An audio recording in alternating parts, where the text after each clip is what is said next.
अनंत चतुर्दशी व्रत भाद्रपद मास की शुक्ल पक्ष की चतुर्दशी तिथि के दिन किया जाता है। हिंदू मान्यताओं के अनुसार अनंत चतुर्दशी व्रत और पूजन करने से भक्त को भगवान विष्णु की कृपा प्राप्त होती है। कहा जाता है कि जब पांडवों को 12 वर्ष के वनवास और 1 वर्ष के अज्ञातवास का प्रण निभाने के लिए कहा गया, तो एक सम्राट से महाराज युधिष्ठिर एक वनवासी बन गए थे। उनका समस्त वैभव उनके पास से चला गया था। वो अपने भाइयों और रानी द्रौपदी के साथ वन में रहने के लिए विवश हो गए। एक बार जब भगवान श्री कृष्ण उनसे भेंट करने के लिए आए, तब उन्होंने दुखी होकर उनसे अपने मन का सारा हाल कहा और उनसे उपाय पूछा। हे कृष्ण, अब आप ही बताइए कि मेरी समस्त परेशानियों का नाश कैसे हो सकता है। कौन सा ऐसा व्रत और पूजन है जिसके करने से मुझे मेरा खोया हुआ मान सम्मान और राज्य प्राप्त हो सकता है। हे धर्मराज, आप अनंत चतुर्दशी का पूजन और व्रत कीजिए। अनंत भगवान का व्रत एवं पूजन करने से आपकी समस्त परेशानियों और दुखों का नाश हो जाएगा और जो कुछ भी आपने खोया है वो पुनः आपको प्राप्त हो जाएगा। आपकी सभी मनोकामनाएं पूर्ण होंगी। अगर ऐसा है तो आप मुझे इस व्रत की पूजन विधि बताइए, मैं इस व्रत को जरूर करूंगा। युधिष्ठिर के कहने पर श्री कृष्ण उन्हें अनंत चतुर्दशी व्रत की कथा कहनी प्रारंभ करते हैं। प्राचीन काल में सतयुग के समय में सुमंत नाम का एक ब्राह्मण अपनी पत्नी दीक्षा और एक पुत्री सुशीला के साथ रहता था। सुशीला जब छोटी थी तब उसकी मां का स्वर्गवास हो गया। तब उसके पिता सुमंत ने कर्कशा नाम की कन्या से दूसरा विवाह कर लिया। कर्कशा स्वभाव से बहुत ही दुष्ट थी और वो सुशीला के प्रति ईर्ष्यापूर्ण भाव रखती थी। कर्कशा अपने पति से भी प्रतिदिन झगड़ा किया करती थी। समय के साथ सुशीला की आयु बढ़ती गई और वो विवाह के योग्य हो गई। उसके रूप और गुणों की चर्चा सुनकर वेदों के ज्ञाता और मुनियों में श्रेष्ठ कौंडिल्य ऋषि सुमंत के पास सुशीला से विवाह की इच्छा लेकर आए। कर्कशा तो पहले से ही यही चाहती थी कि उसकी सौतेली पुत्री सुशीला का विवाह ऐसे ही घर में हो जाए। सुनो, तुम्हें लगता है कि हमें इनके साथ अपनी पुत्री का विवाह कर देना चाहिए? हम थोड़ा समय और ले लेते हैं, क्या पता हमारी पुत्री को कोई और सुयोग्य वर मिल जाए। तुम कैसी बातें कर रहे हो? हाथ आया रिश्ता कैसे छोड़ सकते हो? इसके विवाह के पश्चात हमें और दूसरे भी तो काम है। क्या हम सारी जिंदगी इसे पालते रहेंगे? इसे विवाह करके इसके घर भेजो, यही इसके लिए उत्तम होगा। अब ठीक है, मैं सुशीला से बात करता हूँ। सुशीला बहुत ही समझदार लड़की थी और वो अपने बड़ों का सम्मान करती थी। उसने जब सुना कि उसकी दूसरी माँ भी यही चाहती है, तो वो खुशी खुशी इस रिश्ते के लिए तैयार हो गई। सुमंत ने भी खुशी खुशी अपनी पुत्री का विवाह कौंडिल्य ऋषि के साथ कर दिया। सुशीला की सौतेली माँ कर्कशा ने यहाँ भी चालाकी दिखाई। बारात के खाने में रास्ते के भोजन के लिए रात का बचा हुआ भोजन बांध दिया। ये सब सुशीला ने देख लिया। उसको ये देखकर बहुत दुख हुआ। उसे लगा कि जब उसके ससुराल वालों को ये सब पता चलेगा तो उसका और उसके पिता का कितना अपमान होगा। उसके मन में आत्महत्या का विचार आया। जब मार्ग में सब एक नदी के किनारे विश्राम के लिए रुके, तो सुशीला नदी में डूबकर आत्महत्या करने के विचार से नदी के पास पहुंच गई। वो जब वहां पहुंची तो उसने देखा कि वहां पर बहुत सी स्त्रियां कोई पूजन कर रही हैं। आप लोग ये किसका पूजन कर रहे हो? आज अनंत चतुर्दशी है और हम सब अनंत भगवान का व्रत एवं पूजन कर रहे हैं। इसके करने से मनुष्य की सभी मनोकामनाएं पूरी होती हैं। क्या इस व्रत का इतना महत्व है कि इस व्रत को करने से सभी मनोकामनाएं पूरी होंगी?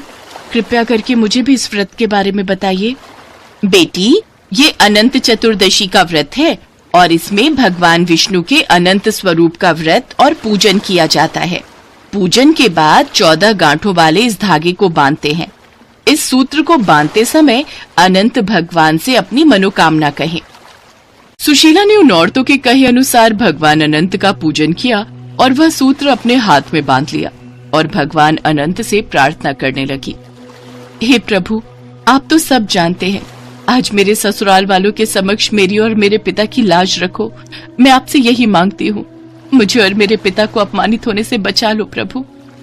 भगवान अनंत से प्रार्थना करके जैसे ही सुशीला वापस उस जगह पहुंचती है जहां सभी बाराती ठहरे हुए थे, वो हैरान रह जाती है। उसने देखा उसका पति और उसके ससुराल से आए सभी बाराती आनंद से भोजन कर रहे थे। वहां भोजन में तरह तरह के पकवान थे। सबने सुशीला के मायके वालों की बहुत प्रशंसा की। सुशीला ने अनंत भगवान का आभार किया और अपना व्रत पूर्ण किया। जब वो अपने ससुराल पहुंची तो उसे अनंत चतुर्दशी के व्रत का महात्म्य पता चला। उस व्रत के प्रभाव से उसके परिवार में सुख समृद्धि बढ़ने लगी और धन धान्य से उसका घर परिपूर्ण हो गया। उसका जीवन सुखमय हो गया। एक बार उसके पति की दृष्टि उसके हाथ पर बंधे सूत्र पर पड़ी और उसने अपनी पत्नी से पूछा, सुशीला, तुम्हारे हाथ में ये धागा कैसा है? स्वामी, ये अनंत भगवान का सूत्र है। मैं अनंत भगवान का व्रत करती हूँ और उन्हीं की कृपा से आज हमारे पास धन धान्य सब कुछ है। क्या कहा? तुम्हारे व्रत रखने के कारण हमारे पास सब कुछ है? ये तुम्हारी भूल है। ये सब मेरे द्वारा कमाया हुआ धन है। इसमें तुम्हारे अनंत भगवान ने कुछ नहीं किया। लाओ, ये सूत्र मुझे दो। इसके बाद ही तुम्हें पता चलेगा कि मैं सत्य बोल रहा हूं। कौंडिल्य ऋषि अहंकारवश अनंत सूत्र को सुशीला के हाथ से तोड़कर जलती हुई अग्नि में फेंक देते हैं। सुशीला घबराकर रोने लगी। अनंत सूत्र का इस प्रकार अपमान करने से कौंडिल्य ऋषि से अनंत भगवान रुष्ट हो गए और इसके कारण उनका समस्त ऐश्वर्य समाप्त हो गया। घर जल गया, धन चोरी हो गया और उनका स्वास्थ्य भी खराब रहने लगा। तब उन्होंने अपनी पत्नी सुशीला से कहा, सुशीला, अचानक ये क्या हो गया? हमारा सारा धन वैभव नष्ट हो गया। हमारे साथ ये सब क्या हो रहा है? स्वामी, ये सब अनंत भगवान और उनके उस सूत्र के अपमान के कारण हुआ है। आपको उनसे क्षमा मांगनी चाहिए। तुम ठीक कह रही हो सुशीला, मैं उनसे क्षमा मांगूंगा। मैं वन में जाकर उनकी तपस्या करूंगा। ऋषि कौंडिल्य ने वन में जाकर भगवान अनंत को याद करते हुए तपस्या की। भगवान अनंत अपने विराट रूप में प्रकट हुए। तब ऋषि कौंडिल्य ने उनसे क्षमा मांगी। हे प्रभु, मुझसे अपराध हो गया। मैंने आपका अपमान किया। मुझे क्षमा कर दो। मुझे अपनी भूल का एहसास हो गया है। मैं फिर से अपना वही जीवन जीना चाहता हूँ जो मुझसे छिन गया है। मुझे मार्ग दिखाइए प्रभु। इसके लिए तुम्हें 14 वर्षों तक अनंत चतुर्दशी का व्रत एवं पूजन पूरी श्रद्धा और भक्ति के साथ करना होगा। ऐसा करने से तुम्हारे सभी कष्टों का नाश हो जाएगा। तुम्हारी सभी मनोकामनाएं पूर्ण होंगी। जीवन के सभी सुख भोग कर तुम अंत समय में मोक्ष को प्राप्त करोगे। भगवान अनंत के ऐसे वचन सुनकर कौंडिल्य ऋषि को संतोष हुआ। उन्होंने घर आकर पत्नी सुशीला के साथ 14 वर्ष तक अनंत चतुर्दशी के व्रत का पालन किया और अनंत भगवान की कृपा से जीवन के समस्त सुख भोग कर अंत में स्वर्ग को चले गए। इसलिए हे धर्मराज युधिष्ठिर, आप भी इस व्रत को करो। जो कुछ भी आपने खोया है वो सब आपको पुनः प्राप्त होगा। इस व्रत को करने से मनुष्य अपने सभी पापों से मुक्त होकर स्वर्ग लोक को जाता है। जो आज्ञा प्रभु, मैं ये व्रत अवश्य करूंगा। भगवान श्री कृष्ण के कहे अनुसार धर्मराज युधिष्ठिर ने अनंत भगवान का व्रत और पूजन किया। व्रत के प्रभाव से उनके सभी मनोरथ सिद्ध हुए और महाभारत के युद्ध में जीतकर उन्हें उनका राज्य और यश पुनः प्राप्त हुआ और मरणोपरांत सभी पांडवों को स्वर्ग की प्राप्ति हुई। इसीलिए अनंत चतुर्दशी के व्रत और पूजन का बहुत महत्व है। अनंत चतुर्दशी के दिन ही गणेश विसर्जन की भी प्रथा है। भक्त 10 दिन तक अपने घर में गणेश चतुर्थी उत्सव मनाते हैं।